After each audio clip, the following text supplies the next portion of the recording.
etmirəm ki, gedirəm həmişəlik keçmirəm ki, gəl desən tez gələrəm. Gözümde canlanır hayalım yine de yürülür kaybolup sana da bana da haydi sözsüz önerim. Ağlam ağlama yanma senler anam eşider kalbi üzüler. Ağlama bu hasretin katiline. Bulutlar dolarsa yağışlar yağacak, gözüm yaşlarla korkmazla doyacak. Konuşmasam seninle bir diline.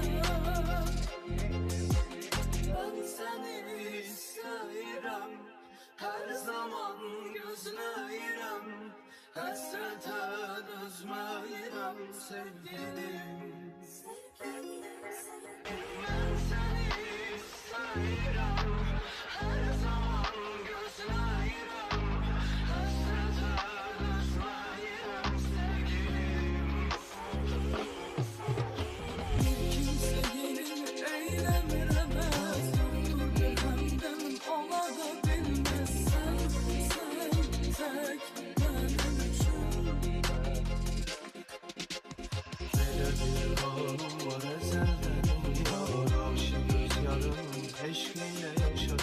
Mən də tək sənin üçün.